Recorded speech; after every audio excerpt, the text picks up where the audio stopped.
Bienvenido primero, bienvenido Fernando Copari, ahí vamos. Buen sábado. Muchas gracias, bienvenido también. Bienvenido, muchas gracias por la bienvenida, digo. El flaco se colgaba, ¿viste? Se compró un programa. A mí me ha tocado transitar la adolescencia en los 70, de mucha efervescencia política y dictaduras. Y la lectura de los libros variaba de una punta a la otra. Así como que teníamos una materia llamada ERSA, Estudio de la Realidad Social Argentina. Y teníamos un profesor profundamente gorila que, entonces, cuando nos toca del 73 al 76, nos enseñaba tangos, por ejemplo. Me acuerdo ahora porque escucho estos compases de 2x4. Y después varió mucho en el 76. Yo me recibí, termino el secundario en el 78. O sea que he pasado, viste, de una punta a la otra de la geometría política en cuanto a la lectura, viste, vos pasabas de Cortázar a otro extremo, viste, pero sin solución de continuidad, en cuestión de meses, ¿no? Claro. Época había que estar muy despierto. Bueno, Fernando, vos hace unos cuantos años pasaste por la función pública, fuiste un concejal muy joven. Sí. ¿Llegaste también a ser en la presidencia o secretario de gobierno fuiste vos? Mirá, en el 80 y... Yo es que me pone hasta mal decirlo por las ciudades, pero en el 85, claro, fui en la intendencia de Ángel Roig. Ahí fui 35, tenía 24 años. ¿Cómo era hacer política en esa época? Estamos hablando a 2 años de la recuperación democrática. Era época... Era otra Mar del Plata. No voy a caer en esa falsa mejor, contradicción, ¿no? Claro, que todo lo pasó fue mejor. Lo que sí puedo decir es que fue distinto, porque yo creo que el compromiso era distinto, pero porque había toda una efervescencia de la vuelta a la democracia. Hoy también hay compromisos. Hay muchos sectores políticos hoy que tienen compromiso con lo ideológico. Además, uno puede estar de acuerdo o no, pero hay sectores... A mí me tocó vivir también la época como militante de lo que se llamaba la coordinadora, lo que se llamaban los jóvenes turcos, cualquier cosa nos decían, en los 80, en parte de los 90, también como tenemos un escudo de ataques ideológicos constantes, ¿no? Por aquellos que eran adversarios y por aquellos que eran enemigos. Y hoy también pasa lo mismo. Hoy te quieren banalizar las cosas, llevando todo a los 70, a los críticos, digo, ¿no? A determinadas posturas que no existen. O sea, son épocas absolutamente distintas. Hoy los referentes sociales son distintos, las cuestiones han cambiado, el bipartidismo ha cambiado, estamos ante una política de frentes, lo cual hace perder obviamente un poco de identidad, porque como comenzamos a ir un poco fuera del área, hay partidos políticos que saben ser frentistas como el peronismo y partidos que no saben ser frentistas como el radicalismo. Entonces, si uno es un movimiento y otro es un partido político organizado, las formas después de expresar lo que se entiende por voluntad y por compromiso político son distintos. Antes había a lo mejor otro tipo de compromiso, insisto, porque era la vuelta a la democracia. ¿Y la ciudad cómo la ves? Cambió, ¿no? Muchísimo. La ciudad sí ha cambiado.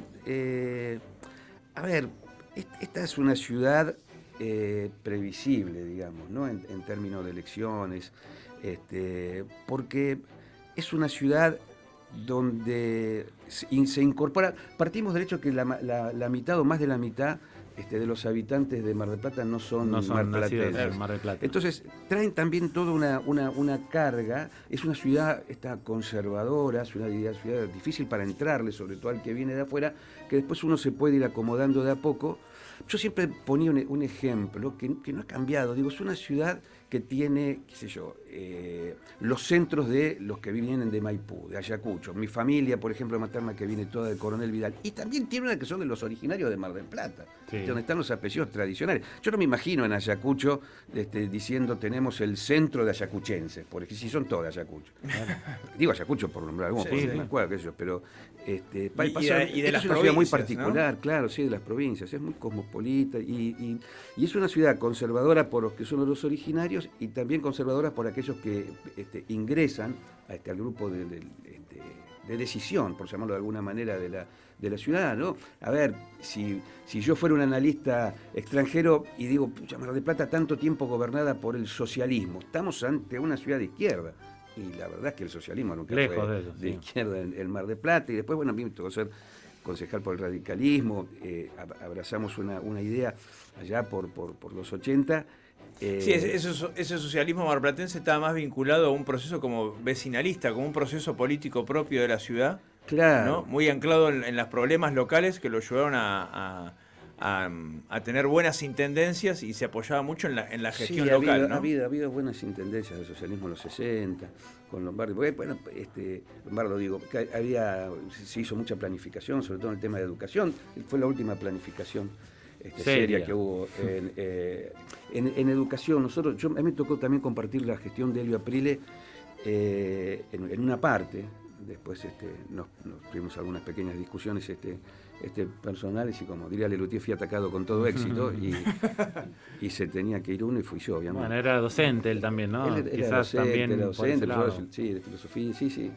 Lejos de lo que pasó con Carlos Fernando, ¿no? Que también era docente y que uno suponía que se le iba a dar importancia a la educación municipal. No, esta ciudad tiene yo no suponía nada. Yo sabía que iba a pasar todo lo que pasó. Claro.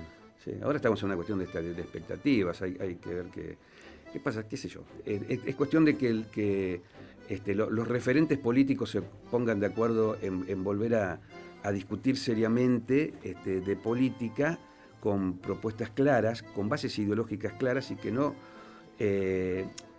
transformen esto en un concurso de simpatías, digamos, que es donde a veces termina. Eso lo decía Fidel Castro, pero tiene mucha razón. O sea, más allá del contexto en lo que lo decía, digo, acá uno termina votando por referencias personales más que ideológicas, porque ideológicamente es difícil saber a dónde va cada uno. De 2 personas nos escribieron a lo largo de la mañana para mandarte saludos. Sergio Bogarín, Mario Rodríguez. Ajá, los amigazos. Menos mal, ¿no? No, ya se puede secar la gota de sudor, ¿no? Era buena gente. Yo cuando hacen así me pongo a pensar en las deudas, pero bueno. La tenemos todo, decía, ¿no? Bueno, algún café como mucho habrá quedado. Cuando tengo deudas el problema lo tiene el otro. Claro. Fernando, vos hiciste una publicación muy buena en tu Facebook. Te pinta a veces ponerte a filosofar, ahí jugás al profesor de la facultad, que también lo sos, y hablabas sobre la posible poner en discusión el tema de si podría ser obligatoria la vacuna del COVID. ¿Cómo te surgió ponerte a escribir eso? Porque yo veo que hay un debate constante entre la obligatoriedad o no que tiene el tema de la vacuna, el hecho de vacunarse. Yo digo, hay una base jurídica para esto, que es la ley 27491, sancionada por Macri, ¿no? Que hablaba de la obligatoriedad de algunas vacunas, las normales, las que son de calendario. Las que están en el calendario. Pero el artículo 7 hay una parte que habla de aquellas emergencias epidemiológicas. Entonces digo, si alguien me dice que no estamos ante una emergencia epidemiológica, bueno, es porque están mirando otra cosa, otra cara. La hay, sí. Ahora, de lo jurídico a la política, a veces hay una distancia muy grande. Entonces, claro, no es políticamente correcto obligar a que la gente se vacune. Y ahí, bueno, porque no se sabe cuál es la buena y cuál es la mala, y si nos inyectan la rusa nos transformamos en comunistas, y si le damos a los chinos regalamos el planeta, una parte de qué sé yo, y si vienen los norteamericanos, bueno, hay toda una tontería, ¿no? basada en esta cuestión son más conjeturas. Pero claro, pero aparte es lo que nosotros creemos, vale decir, estamos ante una situación política dentro de la cual el que está convencido de una idea siempre piensa que la otra está equivocada y busca cualquier tipo de argumento para denostar lo que pasa del otro lado, por ponerlo en un tema de geometrías políticas, ¿no?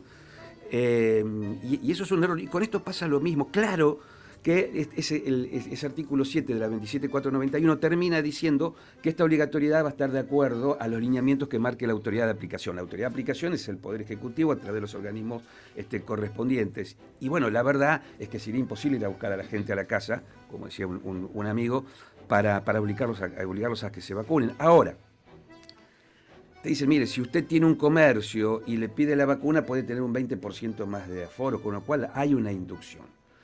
Si te dice, usted tiene que venir a trabajar, pero si no tiene la vacuna no va a poder venir a trabajar, pero le voy a descontar el día, están induciendo a que se vacune. O sea, la obligatoriedad se hace con malos gestos, malos gustos, por decirlo de manera políticamente correcta. Son maneras también de dividir el costo político de hacerla obligatoria. Nadie quiere asumir el costo político de hacer obligatorio. Lo que pasa es que, a ver, estamos a una situación inesperada que yo creo que no se ha dado nunca en la historia. Aún así con más de 100.000 muertos, ¿no? Claro. Eso lo bueno, es que son cosas inesperadas y absolutamente eventuales. Nosotros hablamos siempre de otra epidemia, fue hace 100 años, que ya es mucho tiempo, Y la verdad es que es una epidemia española, pero que nació en Estados Unidos y que se fue a España, pero que después por una cuestión de una conexión distinta a la actual no trascendió a todo el mundo. O sea, que ni siquiera podemos compararlo. Europa se está recuperando de la Primera Guerra Mundial, por eso muchos ni contaron cuántos muertos de gripe tuvieron, claro, porque se había terminado un día antes la Primera Guerra Mundial. Entonces estaban levantando heridos y muertos de las ciudades y llegó una epidemia. Sí, y España, que no había estado en conflicto, claro, no venía de estar bombardeada o estar destruida por la Primera Guerra, claro, y claro, la gripe que vino de Boston lo sacudió con todo. Sí, la Primera Guerra hoy ha dejado consecuencias que todavía socialmente se están discutiendo. Mira cómo vamos de un lugar a otro, pero escuchaba hace un rato lo que ustedes decían de Florencia Peña y este muchacho Iglesias. Cuando lo digo de esta manera, este muchacho, porque quiero ser despectivo, no porque, porque creo que sea joven, que tiene que ver con las consecuencias que arrastramos de aquella época. O sea, yo tengo una idea, qué sé yo, que puede estar hasta equivocada, ¿no? Pero venía estudiando con mi hijo más chico algunas cosas del colegio sobre lo que era el hombre cuando vuelve después de la Primera Guerra Mundial, ¿no? Y estaba viendo Peaky Blinders y decía, pucha, esto es una cuestión parecida. Se forma en Europa en aquella época una concepción absolutamente machista de la sociedad, donde el hombre que venía de la guerra era el macho proveedor, ¿no? Y el patriarcado, para mí, yo no soy sociólogo, nada, simplemente ataba cabos viendo cosas, puedo estar absolutamente equivocado, pero digo, socialmente no tenía el mismo valor el hombre que ha ido a la guerra que el que no había ido a la guerra y había podido volver, obviamente. Mucho menos importancia tenía la mujer, que era la que se había quedado haciendo un gran sacrificio. Esa concepción absolutamente machista, que después hay procesos migratorios en Europa, se traslada a distintos lugares, por ejemplo, a nuestro país. Entonces creo que esa concepción todavía tiene que transformarse, tendrá que desconstruirse, como lo quieran llamar. Pero va a llevar un tiempo. Digo, me acordé porque nombraste el tema de la Primera Guerra, las generaciones jóvenes van a llevarlo por suerte absolutamente distintos. Vos sabés que yo, hablando con otro de mis hijos sobre estos temas de sexualidad, pero yo soy un tipo grande, o sea, siempre digo, soy un binario que intenta deconstruirse, y lo que hago es aprender de mis hijos que ellos y sus amigos los toman de una manera absolutamente como es. Normal, común, como algo que sucede. Entonces yo, queriéndome hacer el moderno, ¿no? Un open mind total, decía, porque yo entiendo, digo, todo este tema de las preferencias y las autopercepciones. Yo aceptaría lo que vos me digas sobre tus preferencias y gustos. Es que si dice yo tuviera el gusto que tuviera, vos no me tendrías que aceptar nada, me dijo. O sea, todo mi capacidad de sentirme súper moderno, ¿viste? Y fue clausurada en segundos. Con 3 o 4 palabras, y me di cuenta que tenía razón. Entonces, bueno, me gusta aprender. Cuesta, no es fácil, ¿eh? No, obvio. Los que tienen que estar, los que tienen que hacerlo son aquellos que son referentes políticos, ¿no? Mucho más rápido. Por eso decía, hasta que realmente haya igualdad en términos de en los seres humanos, en términos biológicos, ahí está. Va a haber que aceptar cosas. Yo no sé si lo que Fernando Iglesias dijo de una mujer hubiera sido de un hombre, seguramente no hubiera tenido la trascendencia que tuvo. Pero está bien que hasta que haya una verdadera igualdad, este tipo de cosas sucedan así, ¿no? Fernando, otro tema antes de ir cerrando la nota es el rugby de veteranos, o el rugby senior. Sí, me gusta más senior. Senior suena bien, ¿no? Juventud acumulada. Sí, somos veteranos. Sí. Te estás preparando para una clínica y un posible encuentro que haya. Contanos un poco la posible visita de los Pumas Classic. Yo me estoy preparando para poder agarrar el bidón con el brazo derecho, que es el que menos me duele. Seguramente voy a ir a verlo a los amigos. Sí, comercial, y a través de su clan de veteranos Pura Malta, en una relación que realmente nos enorgullece, ha convocado a los Pumas Classic, varias veces campeones del mundo, en veteranos, van a venir como 40. Qué bueno. 19, 20, 21 de este mes a una clínica. Ahora, falta re poco. Nada, en el club. Bien. Se les está preparando distintas actividades, algunos quieren tener actividades deportivas como golf, otros como pádel. Vamos a hacer vamos a hacer conferencias de prensa, clínicas para los chiquitos de 10, 12, 13 años. Y vamos a tener algún par de partidos seguramente ese sábado después del mediodía, después que les vamos a dar bastante de comer, cosa que se sientan bastante pesados. Y de beber también. Y de beber, sí, para jugar con nosotros. Y va a ser un orgullo, va a tener una trascendencia histórica, creo. Contanos de vuelta la fecha, ¿en qué fecha sería ahora de agosto? Vienen el 19, van a estar 20 y 21, van a ser las actividades, fundamentalmente el 20 que cae sábado. Claro. ¿Sí? Donde va a haber toda una jornada larga en el club, arrancando desde la mañana con clínicas de rugby para los chicos. Creo que dije de tenis hoy, ¿no? No, puede ser que me había quedado en la cabeza. Porque algunos sí quieren ir también a hacer ese tipo de actividades. Almorzamos al mediodía y después tenemos los partidos y después será un tercer tiempo que sabemos cuándo empieza, pero no cuando termina, claro. Bueno, los estaremos acompañando ahí para cuando vengan los Pumas para hacer toda la cobertura de ese evento. En la medida que podamos hacer amplia la participación, que creo que así va a ser por cómo se están manifestando las cosas, vamos con las distancias correspondientes, los aforos que correspondan, ampliar la participación todo lo más que se pueda. Acá todos somos hinchas de Comercial, ya lo dijimos.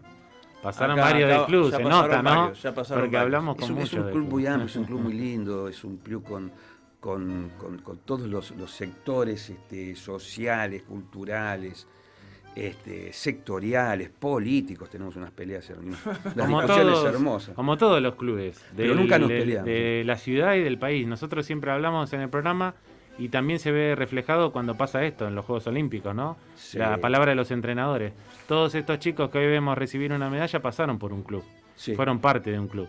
Entonces, como política de inclusión y como política de cambio a los clubes que se los mira siempre de costado desde el Estado, hay que darle la posibilidad de contribuir, porque son los que generan estos deportistas que salen ahí, que pasaron frío, que entrenan a la mañana. Claro que sí. Que la cancha está rota, que no hay pelotas, que hace frío, que no hay agua. Sí. Que aporte el que puede. Ese pedazo de historia, de corazón, de voluntad amateur que el deporte necesariamente tiene que tener. Cuando uno ve también a los grandes profesionales, hoy hablaban del Kun Agüero, y un poco chido, pobre muchacho, digo, yo decía, ojalá tuviese los problemas que tiene él, pero en realidad lo humanizan que él tenga este tipo de problemas. Porque uno piensa que los problemas o dejar de tenerlos pasan nada más que por lo económico. Él también salió de un club, él también estuvo en una pensión, él también en algún momento soñó en llegar a donde está, ¿no? Claro. Como sueñan todos, practicar al rugby, al básquet, al tenis. Lo importante de la educación y del deporte, creo que va de la mano. Sí. Siempre acá errando, ¿no? Y un poquito, pero sí derrapamos un poquito. Pero bueno. Yo creo que tendría que ir apuntado ahí la situación. Va por ese lado, ¿no? Totalmente, va por ahí. Va por ahí, por la educación y por el deporte. Te forma como persona, como cuestiones inseparables. Sí. Te da las herramientas que en definitiva necesitas después cuando terminás la escuela. Viste que te dicen, en la escuela a veces muchas de esas instituciones te dicen te preparamos para la vida. Porque ahí empieza la vida. Cuando uno termina la secundaria y tiene que definir los horizontes. Sí, y cuando uno tiene las herramientas, viste, en la casa, en el club, un club, un deporte, y en la escuela, viste como que tenés las herramientas hoy, aunque todo está cambiado en este proceso de globalización, hay pilares como que no cambian. Ahora también capaz que no es la familia, capaz que es alguien de la familia que apuntara, ¿no? Sí, seguramente. El modelo ya no es el concepto de familia, sino a una persona. Por eso yo digo, hay un proceso de reacomodamiento en el país que tiene que ver con lo político. A mí porque me gusta ese tema, hoy lo analizo más que militarlo. Pero me parece que cuando ideológicamente los grandes espacios políticos se normalicen y tengan en claro hacia dónde van, la cuestión va a ser distinta hasta para la sociedad, porque la sociedad va a saber que elige hoy se llaman espacios y no partidos políticos. Yo no estoy de acuerdo con esto. Hoy los referentes sociales han trascendido el tema de los partidos políticos. Entonces aquellos que defienden cuestiones minoritarias desde lo religioso, de lo sexual, son acumulados todos como si aquel que analiza fuera a patear un córner, entonces lo mete todo geométricamente en la izquierda, como si fuera todo lo mismo, ¿no es cierto? Y no es lo mismo militar en un partido de izquierda que ser un referente social, si no, no estarían hoy, que hay un día de grandes marchas, las peleas, los debates ideológicos que puede haber, no sé, entre el Polo Obrero y Grabois, porque son cosas distintas, son cosas absolutamente distintas, por más que en la confusión y en la falta de conocimiento uno meta todo en el mismo lugar, ¿no? Fernando, te agradecemos por esta visita y más adelante nos gustaría volver a tenerte después de las elecciones, después de las PASO, para que estés presente aquí en Ahí Vamos. En la próxima te traemos la taza de Boca, la vamos a conseguir. Te agradezco porque me pusiste enfrente el escudo de River, que no te voy a cargar, obviamente, porque hemos goleado por penales, como corresponde. Lo cual para nosotros es un avance. Es un gran avance, te diría, gran avance. Ya desde que está Riquelme, por lo menos no perdió Boca. Corre igual ahora que antes. Buen fin de semana apasionante, seguir charlando de estos temas. Muy lindo, gracias por venir. Buen fin de semana. Gracias a ustedes.